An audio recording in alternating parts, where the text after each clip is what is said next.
অনেক মানুষই রয়েছে যারা এখনো জানেই না রিমান্ড কি, রিমান্ডে কেন নেওয়া হয় এবং কোন প্রক্রিয়ায় রিমান্ডে নেওয়া হয়, আইনে কি বলা আছে। প্রথমেই বলছি রিমান্ড কি।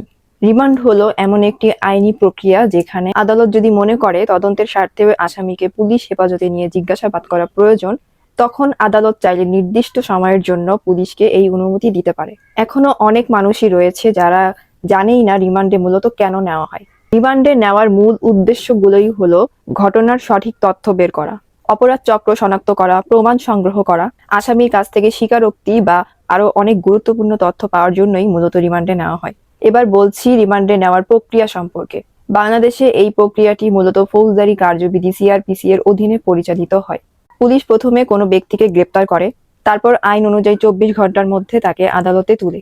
আদালতে তোলার পর পুলিশ আদালতের কাছে রিমান্ডের আবেদন করে। তখন ম্যাজিস্ট্রেট শুনানি করে সিদ্ধান্ত নেন রিমান্ড দেবেন কি দেবে না, দিলেও কতদিনের জন্য দিবেন। এই প্রক্রিয়ায় যদি রিমান্ড মঞ্জুর হয়ে যায় তখন আসামিকে নির্দিষ্ট সময়ের জন্য পুলিশ হেফাজতে নেওয়া হয়।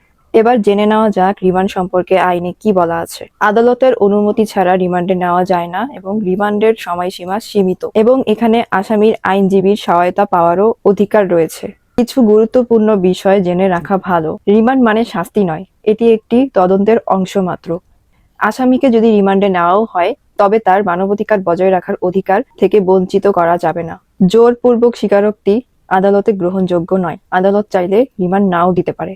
ভিডিওটি ভালো লেগে থাকলে লাইক, কমেন্ট এবং সাবস্ক্রাইব করুন। নিজে জানুন এবং অন্যকে জানার সুযোগ করে দিন। সুস্থ থাকুন, সচেতন থাকুন। ধন্যবাদ।